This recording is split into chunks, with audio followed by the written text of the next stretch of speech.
Muy bien, queridos hermanos, hoy nos hemos reunido acá para continuar nuestra clase. Vamos a continuar entonces con eh, estas clases tan importantes para nuestra formación como cristianos. Y vamos entonces nosotros a introducirnos en un aspecto de la vida de Jesús muy importante, y es el perdón de los pecados. Vamos a adentrarnos en la cristología de un Cristo que su función principal de venir a la tierra ha sido el perdón y la salvación. Recordemos que esa es la misión más importante de Cristo. Cristo también tiene otra misión, la enseñanza, tiene una misión también de curación, tiene varias misiones, y obviamente en su corazón todo esto lo guarda como un aspecto importante, ¿verdad? Es recordar que eh, Jesús es maestro, que Jesús también es sanador, pero el aspecto más importante de su misión es el perdón de los pecados. Si nosotros pudiéramos preguntarnos, bueno, ¿a qué viene Jesús a la tierra? Jesús viene a redimirnos, viene a perdonarnos, viene a reconciliarnos con Dios. Busquemos entonces el Evangelio según San Juan, el capítulo 8, para que nosotros reflexionemos en profundidad sobre este aspecto de Jesús del perdón de los pecados. Dice San Juan, versículo 8, capítulo 8, versículo 1. Mas Jesús se fue al monte de los olivos. O sea, recordemos que está entonces en el monte de los olivos. Está en Jerusalén, ¿verdad? No está en su tierra. Recuérdense que Jesús es de Nazaret, que es Galilea, a Jerusalén. Recuérdense que siempre les he dicho para que ustedes sepan bien las distancias, ¿verdad? La geografía de la Tierra Santa. Caminando, seguido son 24 horas, pero nadie puede caminar 24 horas seguidos sin descansar. Por lo tanto, Jesús con sus discípulos seguramente lo habrán hecho por etapas, 2, 3 días, 4, a veces una semana, si iban mujeres también, o niños, pues se demoraban más tiempo si iban en caravana. Y bueno, pues llegaban a Jerusalén. Jerusalén era, como ustedes sabían, eh, la capital de todo el reino, de todo el reinado, y verdad, y donde se encontraba también los administradores de las provincias romanas, recuérdense, ¿verdad? Que estaban bajo el Imperio Romano. Y en Jerusalén, en este famoso Monte de los Olivos, que es donde Jesús después va a padecer, mm, sucede esta situación interesante. Dice el Evangelio: de madrugada se presentó otra vez en el templo y todo el pueblo acudía a él. Entonces se sentó y se puso a enseñarles. Los escribas y los fariseos le llevan una mujer sorprendida en adulterio y la ponen en medio.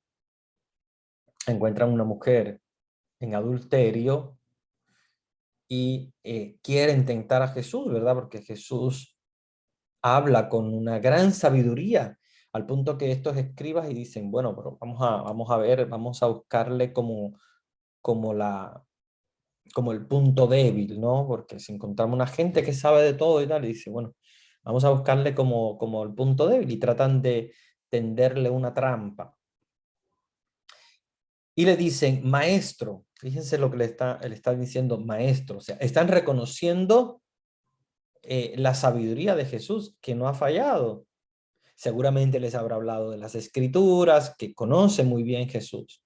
y por lo tanto no encontraban fallo. Decían, bueno, este es un maestro, esto es un maestro de la ley, esto es un maestro de las escrituras.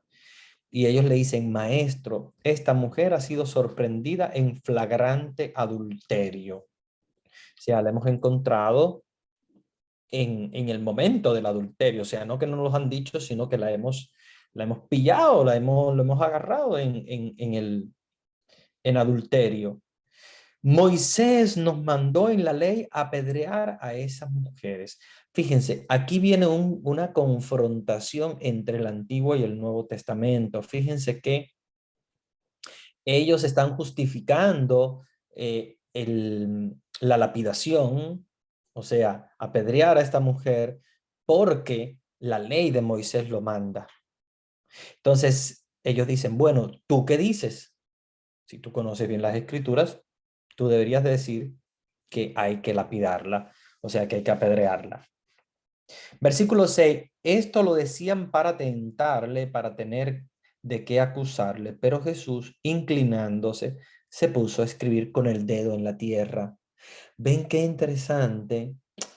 Jesús estaba escribiendo con su dedo en la tierra, vienen, le presentan a una mujer, le dicen, mira, la hemos encontrado en adulterio y Moisés dice que hay que apedrearla, ¿tú qué nos dices? Y Jesús se pone a escribir, o sea, continúa escribiendo en la tierra con su dedo.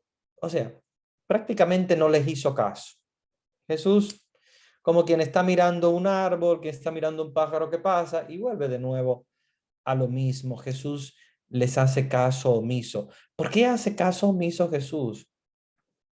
Porque Jesús se da cuenta de que en el corazón de estas personas no hay más que odio. O sea, ellos quieren apedrear a esta mujer porque tienen odio en su corazón. No porque ellos quieren cumplir la ley, porque ellos no, son los primeros que no cumplen la ley, son los primeros pecadores. Entonces ahí Jesús pienso que de lo que haya sentido hacia esta gente, imagino yo que Jesús en su interior haya dicho, pobrecitos estos, ¿no? Vienen, traen una mujer que ellos encuentran en adulterio, o sea, que ellos consideran pecadoras, pero ellos son los primeros pecadores. Y por eso es que Jesús no les hace caso. Y interesante que ellos insistieron en preguntarle. O sea, Jesús sigue escribiendo en la tierra, pero ellos insisten. A ver, o sea, mira, la hemos encontrado en adulterio, ¿qué vamos a hacer con ella? Dice que Jesús se incorporó, o sea, se vuelve hacia ellos para, para responderle y les dijo, aquel de ustedes que esté sin pecado, que arroje la primera piedra. Una frase que más que nada es una pedrada prácticamente del punto de vista, como decimos nosotros, una galleta sin mano, es una pedrada sin piedra, que que le lanza Jesús hacia ellos. Bueno, si quieren apedrearla, ok. O sea, alguno de ustedes que esté sin pecado, que tire la primera piedra. Dice, inclinándose de nuevo, escribía en la tierra. Ellos, al oír estas palabras, se iban retirando uno tras otro, comenzando por los más viejos, y se quedó solo Jesús con la mujer que seguía en medio. Fíjense, empezando por los más viejos. Claro, obviamente los más viejos son los más pecadores, ¿verdad? Mientras más edad tiene uno, pues más pecado va acumulando. Y se queda Jesús solo, o sea, se fueron todos, no hay ninguno que no tenga pecado. Se quedó Jesús solo con la mujer. Y ellos, ¿verdad? Después de haberse retirado y haber dejado a Jesús con la mujer, Jesús aprovecha el momento en que está con ella y le dice, mujer, ¿dónde están? ¿Nadie te ha condenado? Ella respondió, nadie, Señor. Jesús le dijo, tampoco yo te condeno. Vete y en adelante no peques más. Fíjense qué actitud más misericordiosa. Y esta es la actitud de Dios. Miren, la actitud del ser humano, lamentablemente, es la actitud de juzgar, es la actitud de mirar al otro por encima del hombro. Entonces, al juzgar, muchas veces no nos damos cuenta de que nosotros estamos juzgando a otra persona cuando nosotros somos los primeros, muchas veces pecadores. Y lamentablemente, en ese juicio que hacemos a las otras personas, ni siquiera Dios lo hace. Jesús es el primero que dice, yo no te condeno, vete y en adelante no peques más. Obviamente llama a la conversión, pero Jesús no condena. Jesús no condena, Jesús no juzga, Jesús es misericordioso y perdona. Y esta es la enseñanza más importante de este capítulo de Juan, el capítulo 8 de la adúltera. La enseñanza que Dios nos da a través de Jesús es que Dios es eterna misericordia. Y nos enseña también a nosotros a hacer lo mismo. Lamentablemente nosotros muchas veces por nuestro corazón muy humano cometemos el error de juzgar a las otras personas, de juzgar al otro por sus pecados, cuando nosotros mismos somos muchas veces los primeros que cometemos pecado. Entonces, ¿quién me da a mí el derecho a juzgar a otro cuando nosotros no podríamos ser capaces de arrojar la primera piedra? Porque también nosotros cometemos pecado, porque también nosotros tenemos defectos, porque también nosotros somos seres humanos.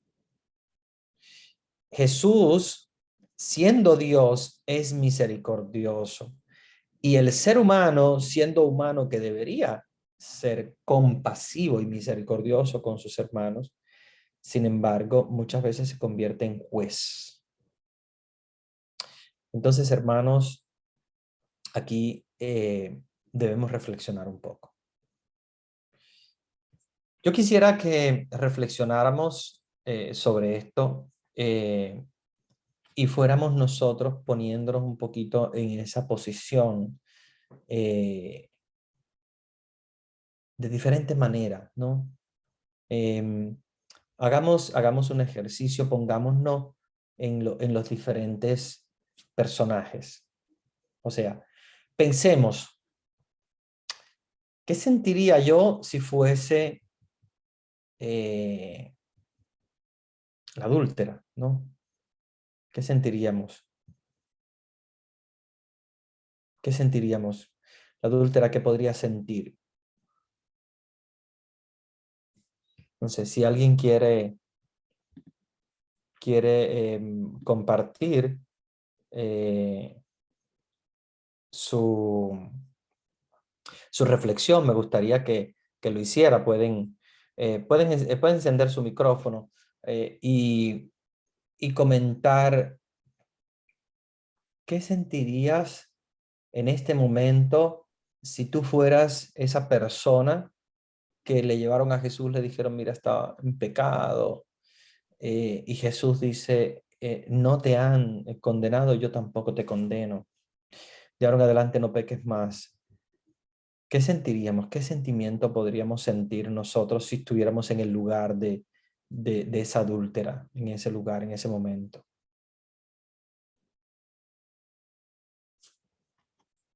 Vergüenza, temor.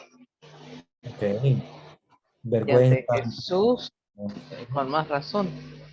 Ujú. Aunque no supiéramos quién es Jesús, pero si nos está defendiendo también, nos podemos un poco refugiar en él al mismo tiempo, ante la actitud que él toma. Muy bien, muy bien, muy bien. Vergüenza, Bueno, ¿verdad? Padrecito, para Sí, mí, ¿verdad? Como usted dice, ah, en ese tiempo, ¿verdad? No podemos pensar en algo que pudiese ser más grosero o brutal que ese acto de los principales, ¿verdad? Religiosos, Ujú, de ser un adúltero, una adúltera. Y ujú, entonces, pues eran los principales religiosos quienes fueron y agarraron a esta persona, a esta mujer, y la ujú, presentaron al Señor, ¿verdad? Para presentarle la acusación. ujú, Pero como usted dice, yo poniéndome como en la posición de los que querían agarrar a Jesús, ujú, entonces yo habría de haber estado buscando más bien una excusa para poderles hacerle daño a Jesús, más que hacer valer o cumplir la ley de que a esa mujer se apedreara o se le aplicara toda la ley, ujú, sino que yo había ido a buscar una excusa para apedrear y poner en mal a nuestro Señor Jesucristo, porque yo era el que iba a estar en contra de él, o yo estaba en ese tiempo en contra de él. ujú, Entonces, el hecho de llevar a esa mujer adúltera a la presencia del Señor y lanzar esa acusación era para ver qué es lo que iba a responder él, o sea, como ponerlo entre la espada y la pared, porque esa era una ley que se debería de cumplir. Pero como agresor yo de nuestro Señor, lo que yo buscaba era hacerle daño a nuestro Señor más que hacer cumplir la ley con apedrear o golpear a la mujer adúltera. ujú, Sí, entonces, pues nuestro Señor Jesucristo, siendo nuestro Señor, nuestro Dios, y teniendo el conocimiento de lo que ya se presentaba o se le presentaba, pues Él les respondió con una parábola, ¿verdad? Muy inteligente, por así decirlo, de que quien se sienta o quien esté libre de pecado, que lance la primera piedra. Entonces, con eso, pues ya los otros, los contras, ya no pudieron hacer nada porque ¿quién es esa persona que está libre de pecado? Entonces, pues fue ahí que el Señor le preguntó a la mujer o le dijo, levántate, y si le hizo la pregunta que si alguien la había condenado, entonces ella dijo que no, pues entonces él concluyó diciéndole, yo tampoco te condeno, porque vio no solamente ahora sí que entre palabras, la calumnia que le hacían a la mujer, sino que la maldad que venía por parte de los que la habían agarrado, y no solamente era la maldad para ella, sino que era como una trampa para poder agarrar a nuestro Señor. Ese es ujú. mi pensar, Padrecito. Muy bien, gracias. ¿Quién más? ¿Qué otro sentimiento o pensamiento ustedes tendrían Sí, en el lugar de la adúltera? Sí. buenas noches, padre, sí. Ana Rodríguez. Yo poniéndome en el lugar de la mujer, Ujú, de verdad que sabiendo que eso se cumplía en esos tiempos, pues yo me estaría muriendo de un susto porque me fueran a matar a pedrar. ujú, Pero mirando como el Señor, la primera vez que se agacha, como ignorando, como usted no acaba de decir, y luego cuando dice que el que se encuentre sin pecado, que tire la primera piedra, y nadie lo hizo, vuelve y se agacha. Y cuando ve que no hay nadie, le dice, nadie te ha condenado, mujer. Entonces, a mí me llama a una reflexión en mi vida personal, que si yo estuviera en una situación así, no debiera de preocuparme porque sé que tengo a un Señor que ha dado su vida por mí, que la sigue dando y que lo hizo aquella vez y puede perdonarme hoy otra vez. Siempre que confíe en Él, porque como que miro un acto de humildad de ella al quedarse tranquila, como cuando el Señor le dice, nadie te ha condenado. No, nadie, Señor, pues yo tampoco te condeno. Vete en paz y no vuelva a pecar. Muchas veces pienso que a veces cuando uno va a la reconciliación de la confesión, y no va con un acto de enmienda de no volver a pecar y va y se confiesa y sigue haciendo el mismo pecado, pues no ha tenido como un arrepentimiento de verdad. pero en el caso de ella, no sé si dirá en la escritura si lo hizo otra vez o no, pero él le dijo, no vuelva a pecar, que es lo mismo que ir a la reconciliación y uno hace ese propósito de lo que uno confesó, ya no volver a hacerlo más. Claro. Muy bien, muy buena reflexión. ¿Alguien más quiere agregar algo? Sí, padre, soy yo, Geralda. Ujú. Bueno, yo me pongo a pensar que así como estaba hablando la hermana Ana ahora mismo, yo estaría asustada, Ujú. estaría bien asustada que me cacharon en el acto. Ujú. Pero ahí, cuando Jesús está ahí, no, y se agacha hacia mí, o sea, bueno, se agacha al piso, yo sentiría pues que Él está conmigo, ¿no? Ujú. Que yo no estaba sola, que Él estaba ahí. Y cuando dice que tire la primera piedra y los más mayores que empiezan a irse, ¿no? Porque como usted estaba diciendo que ya cuando yo siempre pensé, una persona mayor debería de saber ya lo bueno y lo malo por las experiencias de la vida. Pero cuando usted dice que los más mayores tienen más pecado y empezaron a irse, eso me pone a mí pensar un poco. Y volviendo a lo que yo estaba diciendo, que yo a ver que cuando Jesús le dice a ellos que el pecador que no tenga pecado, que tire la primera piedra, pues ya yo tenía a Jesús a mi lado. Esa es María Magdalena, ¿no, Padre? Ujú. Ujú. Ella no vuelve a pecar. Ujú. Exacto. Bueno, ese es mi sentimiento. Yo tuviera yo bien asustada, pero también tuve a Jesús ahí que estaba agachado a mi lado. Ujú. Muy Amén, bien. Ujú. amén, amén. Muy bien, muy bien.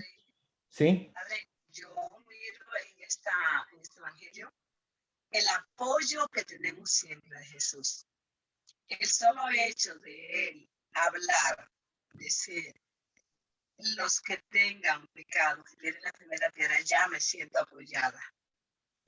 Y el él inclinarse y bajar su cabeza para escribir en el suelo, siento que es como una manera de no intimidar a nadie, sino hacer que nos reconozcamos que somos pecadores. No sentirnos acusados ni siquiera por la mirada de Jesús.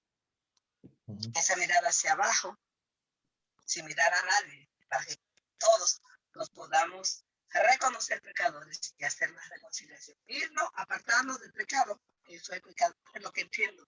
Cada uno al retirarse se va a apartar, hacer la reconciliación con el Señor. Ujú. Es cuatro. Muy bien, muy bien. Muy bien, vamos entonces, creo que ustedes han tocado puntos muy buenos, muy interesantes, como, ¿verdad? Debemos sentirnos también nosotros parte de ese mundo del pecado que vivió también la adúltera y que fue liberada por Jesús. Fue liberada por Jesús al sentir la misericordia de Dios cerca de ella, cuando ella pues lo que pensaba es que bueno, hasta aquí llegó mi vida, moriré apedreada y, y ya no hay más solución. Sin embargo, Jesús se aparece con su infinita misericordia y hace que ella pueda recuperar la gracia. Porque acuérdense que cuando Jesús dice, vete, yo no te condeno, ella ha recuperado la gracia. Es como lo mismo que nos pasa cuando vamos a la confesión. Recuperamos la gracia inicial, la gracia que nosotros normalmente debemos mantener después del bautismo, pero no la mantenemos por culpa del pecado. Sin embargo, Jesús, a través de la confesión, nos devuelve esa gracia. Y es un Jesús que quiere manifestar su misericordia. y que quiere que nosotros nos sintamos así, de esa manera como ustedes han compartido, que sintamos la misericordia, que sintamos la vergüenza del pecado, que sintamos el perdón, que sintamos la reconciliación con el Padre, que sintamos el abrazo de quien no nos condena, sino que al contrario nos libera. Entonces, esa liberación del pecado es la que nosotros tenemos que sentir cuando vamos a la confesión. Cuando vayamos a la confesión tenemos que sentir esos mismos sentimientos que ustedes han dicho, la vergüenza ante el pecado, la liberación, el perdón, la misericordia, la reconciliación. Todo ese sentimiento interno debemos sentirlo cuando vamos a la confesión. Y bueno, como ustedes saben, en Cuaresma se pide, ¿verdad?, que todos podamos acercarnos a la reconciliación, y no solamente una vez, sino más de una vez, para poder prepararnos a la Pascua. Y en esa reconciliación piensen el sentimiento que podemos tener en nuestro corazón y que podemos manifestar a Dios cuando nos acercamos al perdón de nuestros pecados, a la reconciliación. Acuérdense que se borra todos los pecados, incluso los pecados que nosotros no hayamos confesado porque se nos han olvidado. Todos quedan perdonados. Los únicos pecados que no quedan perdonados son los pecados que nosotros ocultamos. O sea, si hay un pecado que alguien oculta de un modo intencional, ese pecado no queda perdonado. Pero, sin embargo, todos los demás pecados quedan perdonados, incluso aquellos pecados que nosotros no confesamos porque no nos recordamos. A veces pasa eso. Hay gente que me dice, ay, padre, yo quiero confesarme de nuevo, es que se me olvidó decir tal cosa. No se preocupen. Yo sé que hay algunos que se preocupan y piensan como que, ay, este pecado que no dije, todos quedan perdonados. Todos. Los que olvidaste, los que no sabes que son pecados, pero los cometiste, pero no te diste cuenta porque tal vez no sabes que es un pecado. Y los cometiste también quedan perdonados. Los únicos pecados que no quedan perdonados son los que ocultamos. O sea, vamos a la confesión, sabemos que lo hemos cometido y decimos, ay, no lo voy a decir porque ¿qué va a decir el Padre de mí? Esos son los pecados que quedan retenidos. Los pecados que en el momento de la confesión nos da vergüenza o no queremos decirlo o simplemente los ocultamos. Esos son los pecados que quedan retenidos. Sin embargo, todos los demás pecados quedan perdonados. Entonces, una liberación total de nuestra alma. ¿Verdad? Muy bien. Pregunta, padre. Sí. ¿Y por qué primordialmente me sucedió a mí? ¿Verdad? Cuando yo tuve que confesarme 3 veces en un solo mes. 3 veces. Y un día yo estaba leyendo a Gálatas 4:21 y Dios me presentó un pecado como cuando yo tenía 7, 8 años.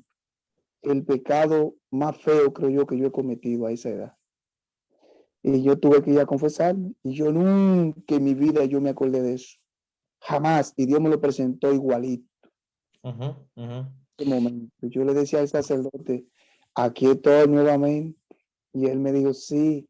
Lo que pasa es que cuando uno se abre al Espíritu, eso es lo que sucede. Porque tú has dicho que sí al Señor. Entonces Dios te va a hacer ver todos los pecados que tú has cometido. Entonces, también quiero compartir algo que no está en el tema, que eso de, ¿cómo se dice? Se me escapó un poco, la de eso del corazón, que viene la iluminación de la contrición del corazón. Ajá. Ya a mí me sucedió eso. Como le terminé de decir ahora mismo, yo me confesaba hasta 3 veces en el mes. A mí me mostraba todos los pecados que yo había hecho de mi niñez. Y yo pensaba que una persona con 7 años no pecaba. Y sí, pecamos. Bueno, somos pecadores de vientre de nuestra madre. Pero yo no pensé que yo había hecho ese pecado y él me lo mostró completamente. Y yo fui un sacerdote. Yo quiero que usted me confiese otra vez. pero tú viniste a una cena y dices, sí, pero perdóneme, confiéseme nuevamente. Eso es lo que quiero compartir. Y respecto a la mujer adúltera, que sabemos claramente que el único pecado, como usted lo terminó de decir, el que Dios no perdona es el que no se confiesa. Debemos de confesarlo todos los pecados y no tener vergüenza y no dejarlo para un día, porque sabemos lo que dicen los evangelios, que la muerte llega como el cantar de un gallo. Tenemos que estar preparados. Amén. Muy bien, sí, mira, eso que dices es muy interesante porque pasa de vez en cuando uno se abre a la luz del Espíritu, hace lo que se llama un examen de conciencia profundo, y en los exámenes de conciencia profundo, aunque tú te hayas terminado de confesar, probablemente Dios quiere específicamente ese pecado que tú lo confieses, y por lo tanto, haciendo un examen de conciencia, puede saltar a la luz una revelación de un pecado que Dios quiere que confieses. Eso no quiere decir que ese pecado no esté perdonado. O sea, todos los pecados quedan perdonados, incluso los que uno tiene de pequeño, como tú dices, sí, 7 años, obviamente cuando hay ya razón, y generalmente es en torno a los 7 años, cuando ya uno adquiere la capacidad de razonar, por eso es que se hace la primera comunión en torno a los 7 años. Bueno, ha cambiado un poquito en algunas conferencias episcopales, pero ha sido siempre la edad desde hace mucho tiempo atrás, los 7 años para la comunión, porque es cuando ya podemos hacer examen de conciencia, porque ya hay pecado. Claro, haciendo un examen de conciencia profundo, Dios te puede revelar un pecado que, como te decía, no es que no esté perdonado, sí está perdonado. Si tú, por ejemplo, no sé, Dios no lo quiera, porque obviamente no queremos que nadie muera, pero por ejemplo, si hubieses muerto antes de la confesión de ese pecado, tú mueres en gracia, porque ese pecado ya está perdonado. Ahora, la función de la revelación de ese pecado es otra cosa. La función de que Dios te ha revelado, de que tú lo confieses, es porque Dios quiere que tú tomes conciencia de ese pecado, pero no es porque ese pecado no haya estado perdonado. Ese pecado ya está perdonado porque una vez tú vas a la confesión y tú revelas todo lo que sabes, ya todo queda perdonado. O sea, tú estás en gracia. Si tú hubieses muerto ese momento antes de confesar ese pecado, tú estás en gracia. Tú estás en gracia. Tú no estás en pecado. Pero, claro, obviamente Dios en algunos momentos quiere revelarnos a nuestra conciencia unos pecados, porque Dios todavía quiere que nosotros hagamos esa contrición de corazón sobre ese pecado y que vayamos entonces a confesarlo. Vuelvo y repito, no porque no esté perdonado, sí, ya está perdonado. En realidad, el sacerdote te va a dar la absolución, pero ya ese pecado ha estado perdonado anteriormente con la absolución anterior que te dieron. Pero Dios de alguna manera lo reveló para que tú hicieras ese ejercicio de contrición del corazón, que te ayuda a ser más humilde y te ayuda a reconocer tu pecado. Y yo creo que está muy bien hacerlo, pero vuelvo y repito, recuérdense que todos los pecados han sido perdonados en el momento de la confesión. Solamente aquellos que nosotros ocultamos, y tú obviamente no estabas ocultando ese pecado, sino simplemente no tenías conciencia de él.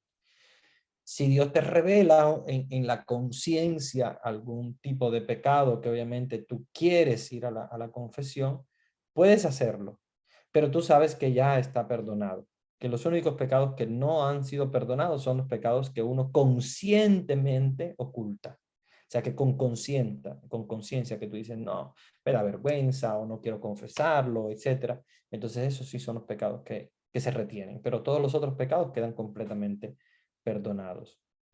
Recuérdense que la confesión no es solamente para obtener el perdón de los pecados, ¿verdad? Como este hermano dice, yo volví de nuevo, y no era porque necesitaba el perdón del pecado, porque ya tenía el perdón. Es porque la confesión, aparte del perdonar los pecados, la confesión tiene una función también de contrición. Acuérdense los 5 pasos. Bueno, no estamos en clase de sacramentología, pero quiero darles los 5 pasos de la confesión, que son muy importantes porque estamos en tiempo de Cuaresma.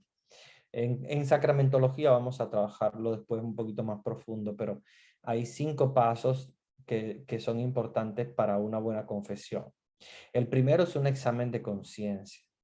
Tú tienes que hacer un examen de conciencia antes de ir a hacer una confesión. Tú tienes que hacer un examen de conciencia repasando los 10 mandamientos. No es como alguien que dice, ay, tengo ganas de confesarme o voy a confesarme porque tengo que hacer la comunión. No, tú antes tienes que hacer un examen de conciencia en tu cuarto, en la iglesia, delante del Santísimo o yendo en el carro o en el bus, donde sea.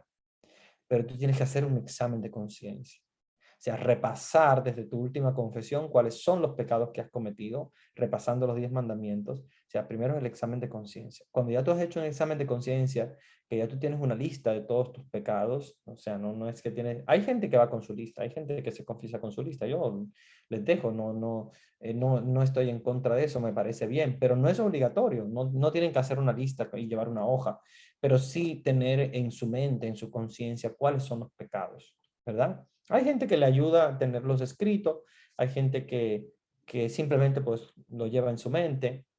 Lo importante es hacer el examen de conciencia, que es el primer paso. Después, el segundo paso, uno tiene que hacer la contrición del corazón, o sea, el dolor de los pecados, o sea, tú tienes que sentir profundamente la contrición, o sea, dices, no, a mí me tiene que doler ese pecado. O sea, yo tengo que sentir la contrición, o sea, el arrepentimiento. Porque si tú no sientes arrepentimiento, ese pecado no queda perdonado. Eso es otra cosa que en sacramentología siempre estudiamos. Si hay un pecado del cual tú no sientes arrepentimiento, ese pecado no queda perdonado. No quiere decir que no lo cometas. Hay gente que dice, ay padre, pero si lo cometí de nuevo. Ok, tú puedes cometer de nuevo un pecado porque obviamente eres un ser humano y puedes tropezar de nuevo con la misma piedra. Ahora, lo que no puedes es no sentir arrepentimiento, porque si no sientes arrepentimiento, ahí sí no hay perdón de ninguna manera. Si tú no sientes arrepentimiento, si tú no dices, oh, ¿sabes qué? Yo realmente me arrepiento. Entonces, sin el arrepentimiento es donde Dios descubre el dolor del corazón, que se llama contrición, ¿verdad? Le decimos, es una palabrita un poco difícil, pero la contrición del corazón es eso, el arrepentimiento, el dolor. Es lo que hace Pedro cuando, ustedes saben, niega a Jesús 3 veces, él llora amargamente. Esa es la contrición del corazón. Entonces, el primer paso, examen de conciencia. Busco cuáles son los pecados que he cometido. Escudriño dentro de mi mente cuáles son los pecados que yo he cometido desde mi última confesión. Después, el segundo paso es hacer la contrición del corazón, como les decía, o el acto de arrepentimiento, el arrepentimiento.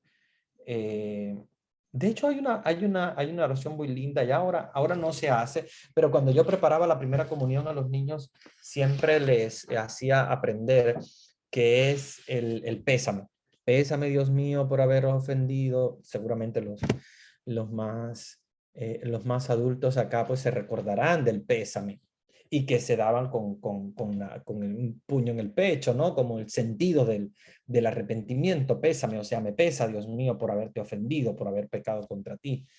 Entonces, esa segunda parte, como les decía, ese segundo paso que es el arrepentimiento o la contrición del corazón, es un aspecto sumamente importante. Es sumamente importante. El tercer paso es el paso de la enmienda, se llama. Son un poquito raros porque acuérdense que son palabras muy antiguas, pero bueno, yo les las explico. El propósito de enmienda es el propósito que uno hace de cambiar. Por ejemplo, pongamos un pecado, no sé, una mentira. Tú haces un examen, primer paso, examen de conciencia. Me doy cuenta de que mentí a tal persona en tal lugar, bla, bla, bla. Bueno, antes, cuando se confesaba, había que decir especie y número. Especie y número, que seguramente se recordarán los más adultos, porque les estoy hablando del catecismo súper antiguo, catecismo de Pío X. Había que decir del pecado, la especie y el número. O sea, la especie del pecado, o sea, por ejemplo, una mentira. El número, quiere decir cuántas veces lo hiciste.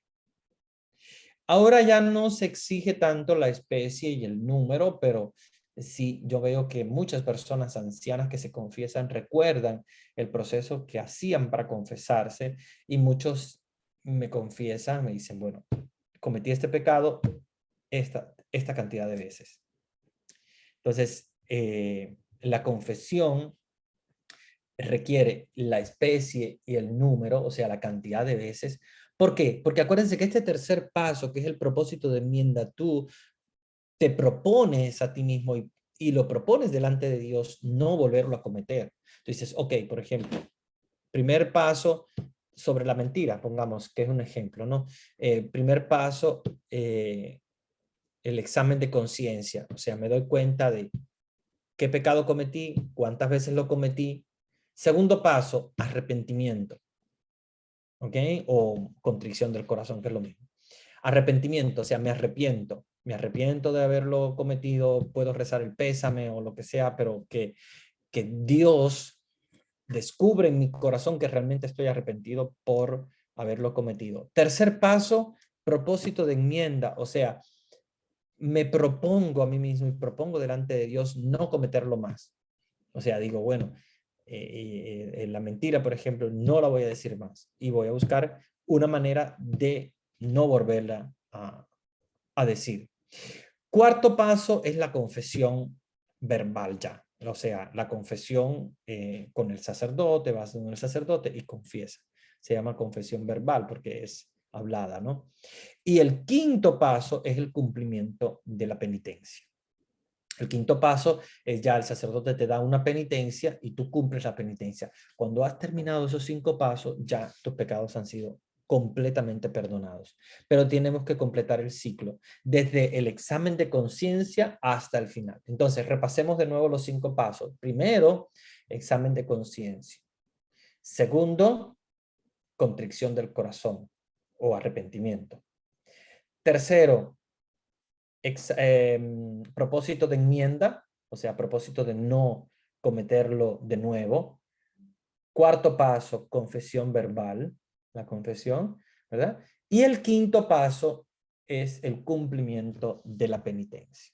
Entonces, son 5 pasos que son muy importantes para trabajar la confesión.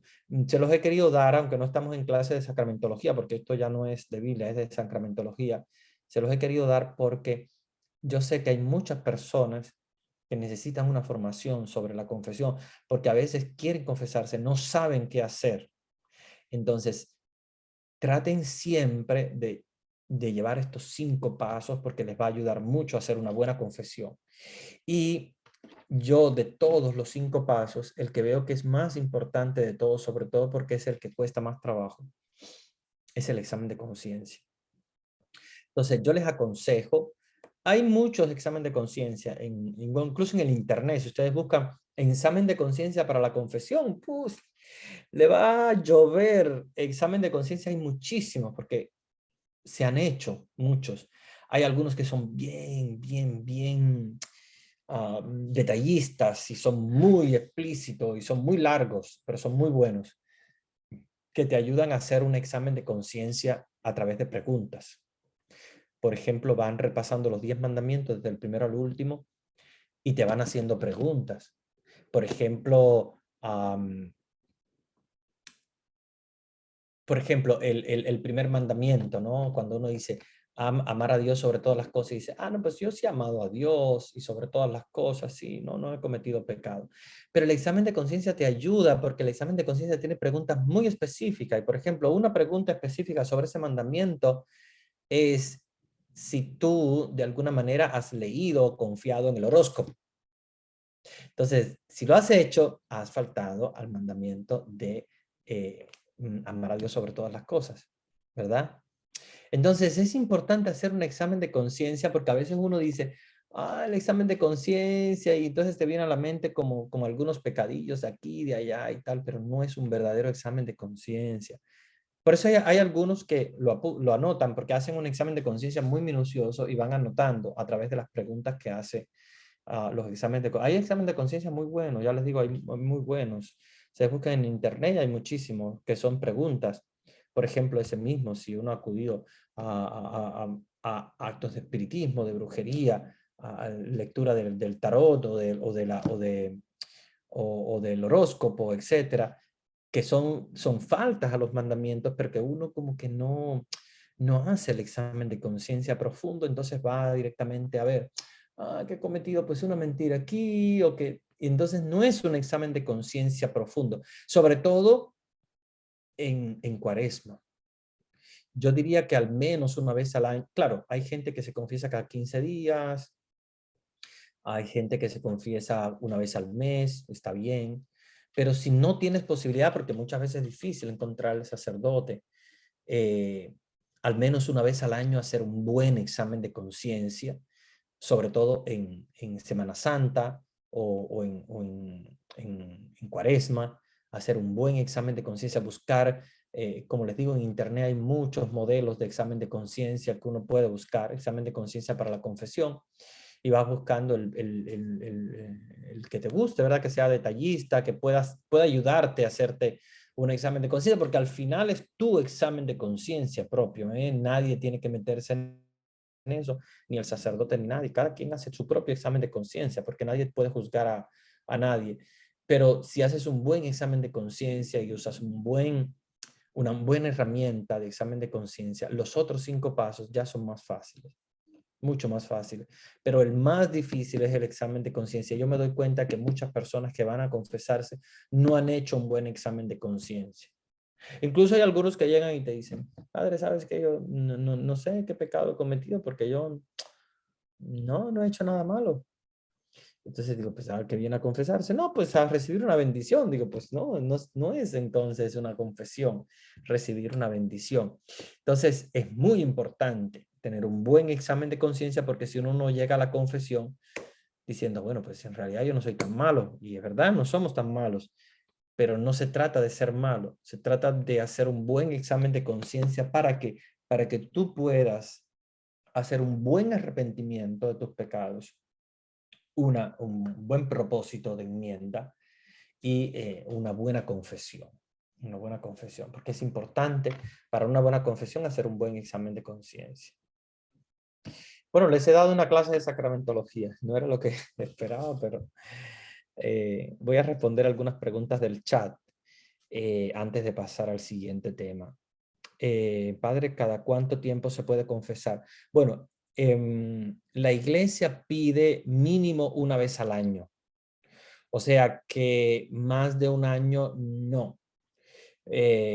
Por lo tanto, no debe uno esperar más de un año, debe hacerlo al menos una vez al año, pero eso es el mínimo.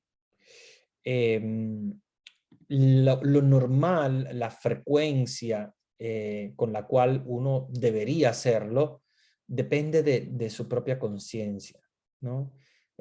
Nosotros los sacerdotes, como obviamente hay muy pocos en el mundo y hay mucha gente que se quiere confesar, entonces decimos que no se haga más de una vez al mes porque no damos abasto, sobre todo porque hay muchas personas que necesitan confesarse y por lo tanto si todo el mundo se confiesa una vez a la semana o una vez cada 15 días, pues no damos abasto, ¿verdad? Incluso hay momentos en los cuales el sacerdote no ha podido confesar a todas las personas antes de la misa y les recomienda si pueden comulgar y después confesar. Eso sí puede pasar, ¿eh? Que hay mucha gente que me lo pregunta. ¿Se puede uno acercar a la comunión sin haberse confesado, pero porque no ha tenido la oportunidad? Sí se puede hacer, siempre y cuando uno tenga la intención de confesarse. O sea, funciona como de modo retroactivo. ¿Qué quiere decir de modo retroactivo? Que tú puedes hacer la comunión, pero apenas tengas la posibilidad de confesarte, puedes confesar. Porque hay gente que se queda sin la comunión como que, ay, no me pude confesar, no voy a comulgar. Sí puedes comulgar en ese caso, si obviamente la iglesia te da un permiso de hacerlo, para que no dejes la comunión nunca se debe dejar, porque la comunión es nuestro alimento espiritual, no debemos dejar el alimento espiritual, pero en el yo confieso, que es que es como ustedes saben, el examen de conciencia que hacemos al inicio de la misa, que el sacerdote dice, pensemos en nuestros pecados, etcétera, y rezamos el yo confieso, y después se reza el Kyrie eleison, o sea, el Señor ten piedad. Ese momento de examen de conciencia nos ayuda precisamente a tomar conciencia del pecado. Ahí depositas tu pecado en las manos de Dios y puedes comulgar si tienes intención de confesarte. ¿Qué quiero decir con eso? Que apenas se te dé una posibilidad, puede ser inmediatamente después de la misa, que el sacerdote está libre y dice, pero me podría confesar porque necesito confesarme, o cuándo puedo venir y van a confesarse. Pero es importante que tengan la intención de hacerlo y lo hagan, ¿ok? Si lo hacen, tienen la intención de hacerlo, pueden comulgar. De hecho, hay muchos lugares donde precisamente hay una fila muy larga y no se puede terminar de confesar antes de la comunión, pero se invita a los penitentes a comulgar para que no pierdan el alimento espiritual, porque lo que no podemos perder nunca es el alimento espiritual, que es el alimento de las almas, la Eucaristía. Y entonces, claro, apenas tengamos la posibilidad, iré a la confesión. Muy bien. Entonces, para responder a tu pregunta, mínimo una vez al año, pero si pueden, lo mejor sería al menos una vez al mes. No es obligatorio, obviamente la iglesia la obligación que tiene es una vez al año. No es obligatorio, pero es una práctica muy positiva, al menos hacerla una vez al mes, porque así haces tu examen de conciencia y tal. Si tienes posibilidades de que hay sacerdotes siempre disponibles, cada 15 días es lo que nos dicen a nosotros en los seminarios y nosotros como sacerdotes, una vez cada 15 días. Pero ya eso sabemos que, bueno, nosotros porque tenemos el privilegio de tener otros sacerdotes cercanos y eso, y es más fácil, pero quien no tiene esa posibilidad, pues está bien una vez al mes, o si no se puede, pues al menos una vez al año. Una pregunta: desde el momento que no confieso un pecado porque no quiero o me da vergüenza, cometo pecado por omisión. No solo por omisión, sino que si tú, mira lo que pasa, si tú ocultas un pecado por vergüenza o por lo que sea, no confiesas, vas a comulgar, cometes algo que se llama sacrilegio, que es incluso peor que el pecado. Entonces, por eso es importante que tengamos confianza. Yo siempre digo, es normal tener un poco de vergüenza. Y si tú dices, no, pero mira, el sacerdote tiene mucha confianza conmigo, ¿y qué va a pensar? Claro, piensen que el sacerdote cuando le vayas a confesar, en ese momento ya no es tu amigo, ya no es esa persona que tú conoces de confianza, que qué va a pensar si le digo esto. No, él está ahí, como dice la iglesia, in persona Christi. In persona Christi, en latín quiere decir en la persona de Cristo. Entonces, el sacerdote cuando está confesando, lo está haciendo in persona Christi. No es él, lo está haciendo en la persona de Cristo, como si fuera Cristo que estuviera presente allí. Ahora, aún así hay personas que dicen, no, pero aún así no me da confianza porque después le voy a mirar la cara y qué va a pensar. Váyanse a otra iglesia a confesarse. No es obligatorio hacerlo con el párroco ni con la persona que tienen confianza porque les conoce. Pueden irse a otra iglesia, pueden irse a otra parroquia, pueden irse cuando hacen actos penitenciales en otras parroquias, pueden ir a otra parroquia, pueden ir a la catedral, que generalmente siempre hay muchos sacerdotes confesando, pueden irse a otro sitio. No es obligatorio hacerlo con el párroco o con el sacerdote que ustedes conocen de confianza de la parroquia. No. Si a ustedes les da vergüenza confesarse con esos sacerdotes, vayan a otras parroquias y confiésense tranquilamente.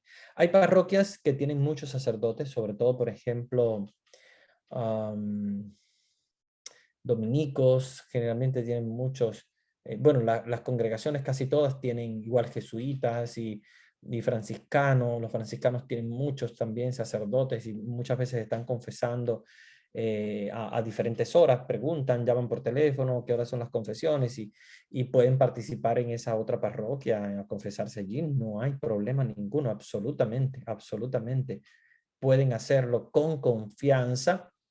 Lo importante es que ustedes tengan la apertura. Igual también ustedes pueden elegir hacerlo con la grata. Le explico, la grata, bueno, me viene el nombre, en italiano se dice la grata, pero en español no sé, es la rejilla que se pone delante. También ustedes pueden hacerlo así. Hay gente, ahora hay mucha confianza y generalmente el sacerdote se pone en una silla y entonces hace el coloquio como si fuera un de tú a tú. Pero los sacerdotes más viejitos todavía siguen utilizando el confesionario y siguen utilizando la grata, esta rejilla que les hablaba que es opcional, que cada quien, hay gente que se arrodilla delante del confesionario y quiere hacerlo cara a cara, pues genial también si lo quieren hacer así. Hay gente que lo hace con la grata y por lo tanto el sacerdote ni siquiera sabe quién está del lado allá, ni se mira, ni se oye, ni se sabe quién es. Por lo tanto, también pueden, si ustedes dicen, no, pues es un pecado que yo quiero completa privacidad, pues tranquilamente lo pueden hacer así, de esa manera. Hay muchos sacerdotes, sobre todo los más viejitos, que utilizan las gratas, o sea, la rejilla. No me viene ahora el nombre en español, porque en italiano le dicen la grata, que es esa rejilla que se usa para preservar la identidad de la persona que está del lado allá. No se ve nada, son puros puntitos y pues se escucha la voz nada más, pero hay gente que no conoce la voz de los otros, por lo tanto no está bien, pero si ustedes quieren, ya les digo, repito, pueden ir con otro sacerdote y pueden ir incluso también a utilizar el confesionario cuando lo estén usando. Generalmente las catedrales tienen muchos confesores, pero las congregaciones, las iglesias que tienen congregaciones, como les decía, pero cualquier congregación, casi todas pasionistas, también hay muchos confesores, no sé, hay muchas congregaciones. Ustedes pueden buscar cerca de su parroquia, si ustedes no quieren confesarse con su parroquia, porque sé que algunos de ustedes son colaboradores y tal, y dice, pues qué vergüenza me da confesarme con el padre. Bueno, si tienen la vergüenza no hay problema ninguno. Eso es muy humano, puede pasar. Hay gente que tiene confianza y le dice de todo al sacerdote porque le conoce la vida entera y no hay problema. Pero tienen que confesarse. Entonces pueden hacerlo con otro sacerdote y confesarse. Entonces, de esa manera, pues uno tiene la confianza, obviamente, de confesarse completamente con entera confianza, Pero si lo quieren hacer también con su párroco o con el sacerdote de confianza, pueden hacerlo, a no ser, salvo una circunstancia, que siempre son circunstancias obviamente muy raras, pero puede darse donde el sacerdote ha estado implicado también en el pecado, entonces no se pueden confesar con ese sacerdote. Si el sacerdote estuvo implicado en el pecado que cometiste, hay que buscar obligatoriamente otro sacerdote para confesarse, porque él no puede darte el perdón. Absolutamente no. Si lo hace, comete un sacrilegio, que como les decía es un pecado mayor. Entonces hay que buscar otro sacerdote para confesar. Esas son reglas de moral que es importante que ustedes las sepan, porque la iglesia en esto insiste, ¿verdad? Para que lo conozcamos, lo sepamos. Vuelvo y repito, no es de la clase de ahora porque esto es de sacramentología, pero bueno, ya que hemos hecho el paréntesis es bueno. Y hay otra pregunta, una última.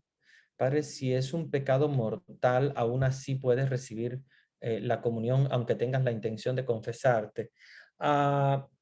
Si es un pecado mortal, normalmente no debemos recibir la comunión.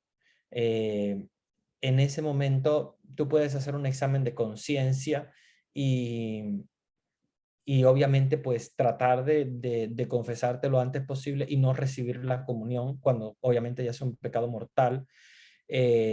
Especialmente cuando están relacionados con los pecados capitales, ¿verdad? Pero si son pecados veniales, si son pecados donde el mismo sacerdote incluso te puede dar el permiso de hacerlo, porque yo he visto en muchos casos muchos sacerdotes que tienen una fila muy grande y simplemente lo que les hace a ellos es como una especie de absolución general, o sea, les da como la bendición, vayan a confesarse y luego hacen la confesión vocal, personal. Eso sí pueden hacerlo, no hay problema ninguno. Muy bien, entonces vamos a proseguir porque la clase de sacramentología está muy interesante, pero tenemos que continuar nuestra clase. Y quisiera que buscáramos en Juan, quisiera que buscáramos en el Evangelio según San Juan. Voy a decirles el capítulo 9, capítulo 9, el versículo 1. Vamos a ver esta curación del ciego de nacimiento, que es sumamente también importante en la vida de Jesús. Vio al pasar Jesús a un hombre ciego de nacimiento y le preguntaron sus discípulos: Rabí, ¿quién pecó, él o sus padres, para que haya nacido ciego? Respondió Jesús: ni él pecó ni sus padres, es para que se manifiesten en él las obras de Dios. Tenemos que trabajar en las obras del que me ha enviado mientras es el día. Llega la noche, cuando nadie puede trabajar. Mientras estoy en el mundo, soy luz del mundo. Dicho esto, escupió en tierra, hizo barro con la saliva y untó con el barro los ojos del ciego. Y le dijo: vete, lávate en la piscina de Siloé. Siloé quiere decir enviado. Él fue, se lavó y volvió ya viendo. Los vecinos y los que solían verle antes, pues él era mendigo, decían: ¿no es este el que se sentaba para mendigar? Unos decían: es él. No, decían otros, sino es uno que se le parece. Pero él decía: soy yo. Le dijeron entonces: ¿cómo pues se te han abierto los ojos? Él respondió: ese hombre, que se llama Jesús, hizo barro, me untó los ojos y me dijo: vete a Siloé y lávate. Y yo fui y me lavé. Ellos le dijeron: ¿dónde está ese? Respondió: no lo sé. Lo llevaron donde los fariseos, al que antes era ciego, pero era sábado, el día en que Jesús hizo barro y le abrió los ojos. Los fariseos a su vez le preguntaron cómo había recobrado la vista. Y él les dijo: me puso barro sobre los ojos, me lavé y veo. Algunos fariseos decían: este hombre no viene de Dios porque no guarda el sábado. Otros decían: pero ¿cómo puede un pecador realizar semejantes señales? Y había disensión entre ellos. Entonces le dicen otra vez al ciego: ¿y tú qué dices de él, ya que te ha abierto los ojos? Él respondió que es un profeta. No creyeron los judíos que aquel hombre hubiera sido ciego, hasta que llamaron a los padres del que había recobrado la vista y le preguntaron: ¿es este el hijo de ustedes, el que dicen que nació ciego? ¿Cómo pues ve ahora? Sus padres respondieron: nosotros sabemos que este es nuestro hijo y que nació ciego, pero ¿cómo ve ahora? No lo sabemos. Ni quién le ha abierto los ojos. Eso nosotros no lo sabemos. Pregúntenle. ¿Edad tiene? Él puede hablar por sí mismo. Sus padres decían esto por miedo a los judíos, porque los judíos se habían puesto ya de acuerdo para que si alguno les reconociera como Cristo, quedara excluido de la sinagoga. Por eso sus padres dijeron: ¿él edad tiene? Pregúntenselo a él. Le llamaron por segunda vez al hombre que había sido ciego y le dijeron: da gloria a Dios. Nosotros sabemos que ese hombre es un pecador. Le respondió: si es un pecador no lo sé, solo sé una cosa, que yo era ciego y ahora veo. Le dijeron entonces: ¿qué hizo contigo? ¿Cómo te abrió los ojos? Él replicó: les he dicho ya y no me han escuchado. ¿Por qué quieren oírlo otra vez? ¿Es que quieren también ustedes hacerse discípulos de él? Ellos le llenaron de injuria y le dijeron: tú eres discípulo de ese hombre, nosotros somos discípulos de Moisés. Nosotros sabemos que Moisés le habló Dios, a Moisés le habló Dios, pues no sabemos de dónde es. El hombre respondió: eso es extraño, que ustedes no sepan de dónde es y que me haya abierto a mí los ojos.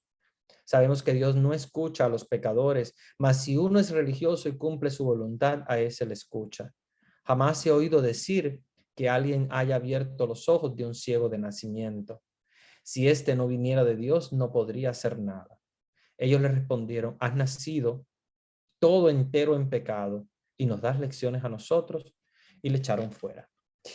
Este ejemplo de la curación del ciego de nacimiento es uno de los momentos de contraste de Jesús contra la ley de los judíos y la ley de Moisés, sobre todo por el sábado y también por el milagro, porque obviamente ellos no hacen milagro, solo Jesús. Y por lo tanto es un contraste muy fuerte, y quien al final viene a pagar todas las consecuencias es el ciego de nacimiento, porque obviamente él sabe lo que Jesús hizo. Él está convencido de lo que Jesús hizo. Pero hay un miedo muy grande, porque acuérdense que para esa época los escribas, los fariseos, no solamente eran digamos, los líderes religiosos, sino que también eran los jueces. Imagínense que son jueces los que te están poniendo a prueba. No son solamente líderes religiosos, sino que son jueces que pueden apartarte de la sinagoga, que pueden meterte en la cárcel, que pueden crucificarte, que pueden hacer muchas cosas. Vamos a ver un video sobre la curación de este ciego de nacimiento, que a mí particularmente me encanta mucho, porque es con una canción, la canción Milagroso abres camino, y la imagen, ¿verdad?, que presenta es la del ciego de nacimiento. Vamos a ver este pequeñito video, sobre todo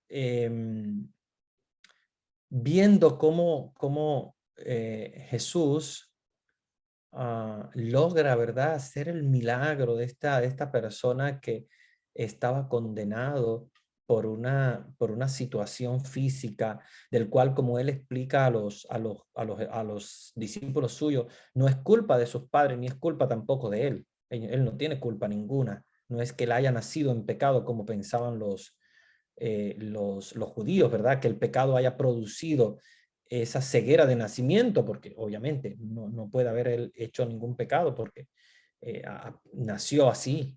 O sea, no es una consecuencia del pecado. Ya anteriormente, antes del nacimiento, ya él tenía esa condición. Ni tampoco es una situación de los padres, como dice Jesús. Jesús lo que dice es algo muy interesante. Él dice: eso pasa para dar gloria a Dios. O sea, que las situaciones de dificultad en nuestra vida no están porque hemos cometido pecado o porque nuestros padres han cometido pecado, sino que están para que Dios haga milagros en nosotros. Entonces, esa situación del ciego de nacimiento era algo que tenía una misión. Era la misión de dar gloria a Dios, porque la curación del ciego de nacimiento es la manera en la cual Dios quiere manifestar su gloria a través de esa curación. Bueno, sin más, vamos a ver se lo voy a presentar, voy a compartir las pantallas para presentarles el video, y también que ustedes lo puedan escuchar, ¿verdad? Porque también tiene de fondo una canción hermosa que nos va a ayudar también a reflexionar en la noche de hoy. No podamos ver.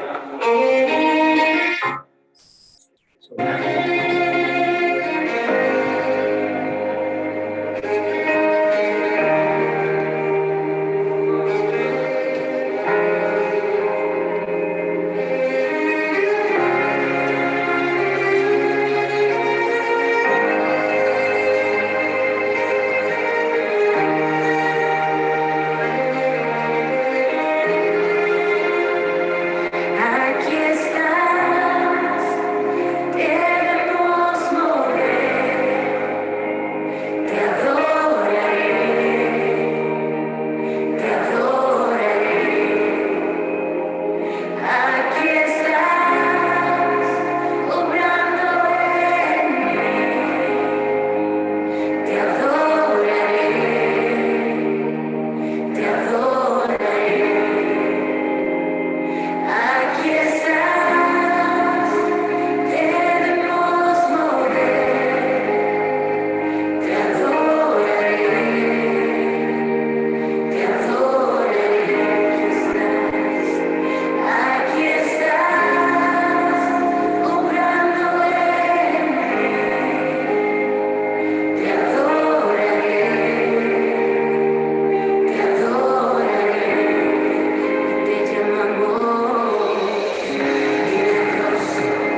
Muy bien, hemos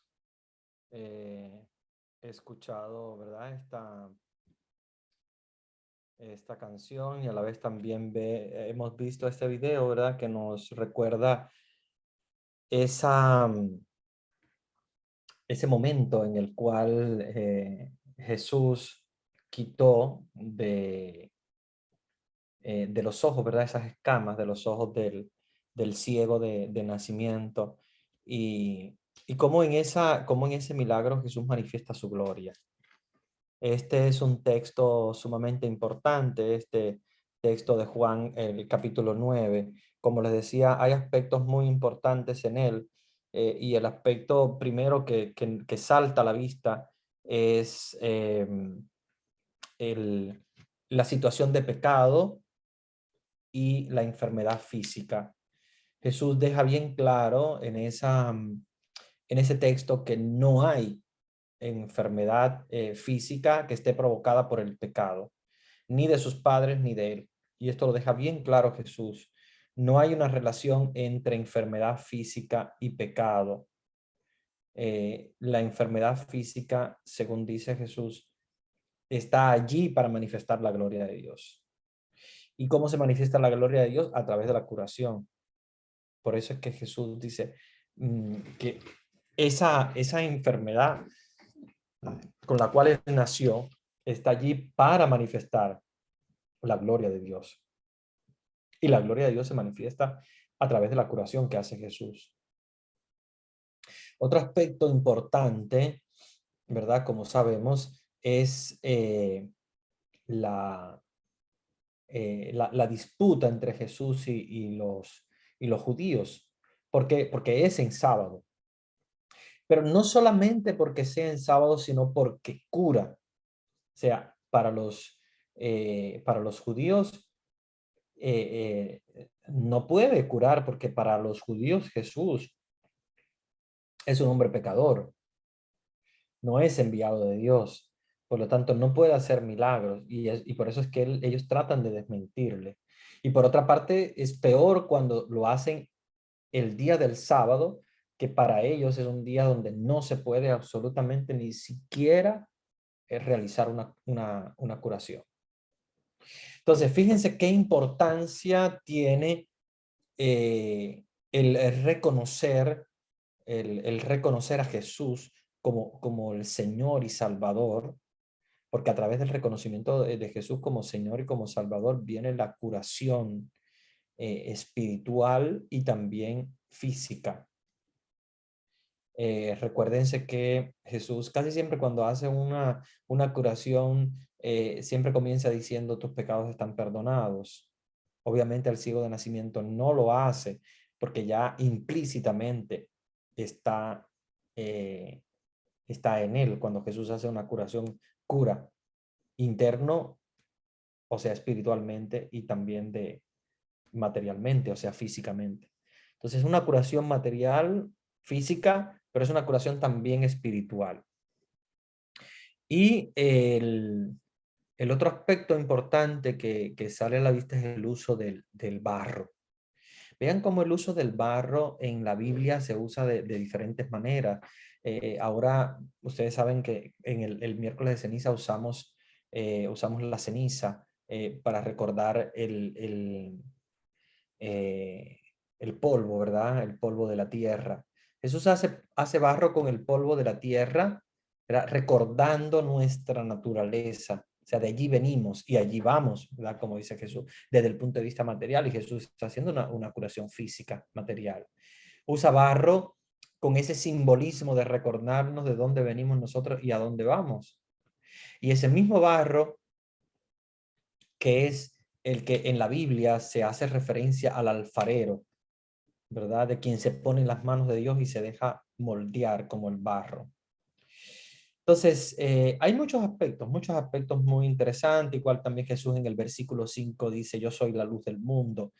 Si este ciego no ha visto nunca la luz, ahora va a ver la luz, pero no solo la luz material, cuando ven que el ciego alza los ojos al cielo y ve la luz del sol, sino ve la luz que es Jesús, la luz del alma, el perdón de los pecados, la luz que es Jesús, ¿verdad? La luz espiritual. Entonces, hay aspectos muy interesantes. A mí me gusta mucho este texto bíblico porque es el preámbulo para lo que después Jesús va a hablar, que se llama la ceguera espiritual. Fíjense lo que dice Jesús después. Jesús se enteró, y esto en el versículo 35, siempre del mismo capítulo 9, pero en el versículo 35 en adelante dice, Jesús se enteró de que le habían echado fuera y encontrándose con él, le dijo, ¿tú crees en el Hijo del Hombre? Él respondió, ¿y quién es, Señor, para que crea en él? Jesús le dijo, ¿le has visto? El que está hablando contigo, ese es. Él entonces dijo, creo, Señor, y se postró ante él. Y dijo Jesús, para un juicio he venido a este mundo, para que los que no ven, vean, y los que ven se vuelvan ciegos. Ven esto interesante, los que no ven puedan recuperar la vista, o sea, el ciego de nacimiento. Pero los que ven se vuelvan ciegos, o sea, los fariseos que en este caso se creen que ellos ven, sin embargo se convierten en ciegos espirituales. Algunos fariseos que estaban con él oyeron esto y le dijeron, ¿es que también nosotros somos ciegos? Y Jesús les respondió, si ustedes fueran ciegos, no tendrían pecado, pero como dicen, vemos, el pecado en ustedes permanece. Fíjense qué enseñanza de humildad tan grande que da Jesús. Dice, si ustedes fueran ciegos, no tendrían pecado. O sea, si ustedes se reconocieran ciegos, en otras palabras, si ustedes se reconocieran que realmente son ciegos espirituales, no tendrían pecado por la humildad de reconocerse ciegos. Pero como ustedes dicen, nosotros vemos, o sea, nosotros podemos ver, entonces su pecado permanece. ¿Por qué? Porque es el pecado de la arrogancia, ¿no? De quien dice, no, yo veo, y sin embargo es un ciego espiritual. Es un capítulo muy bonito, muy interesante, el capítulo 9 de San Juan.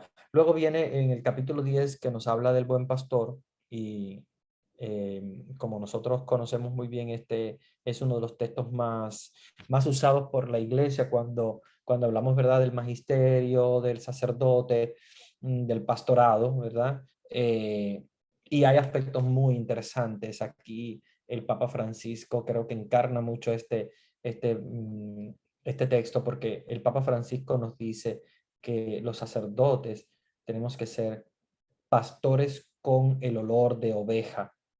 O sea, como cuando traducir al italiano, del italiano es un poco difícil, pero más o menos algo así.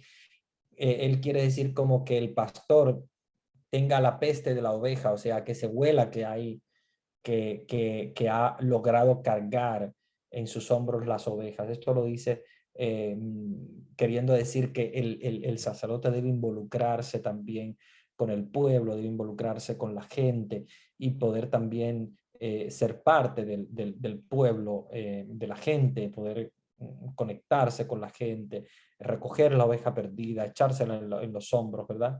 Y poder ir a los sitios donde las ovejas están descarriadas.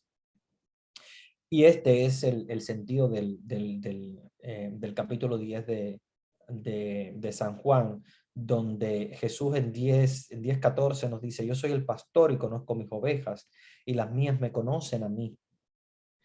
Como me conoce el Padre, y yo conozco al Padre, y doy mi vida por las ovejas. Por eso es que se utiliza, ustedes vieron, los cardenales utilizan el color rojo. El color rojo de los cardenales es el signo de quien tiene que dar la vida por las ovejas.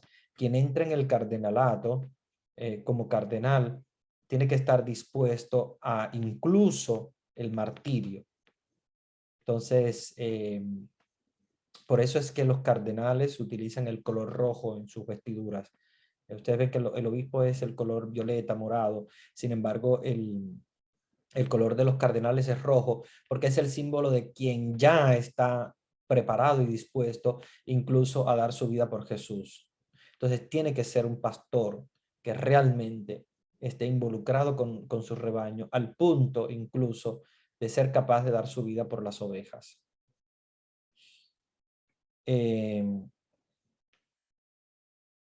Y entonces hay unos aspectos importantes de este capítulo 10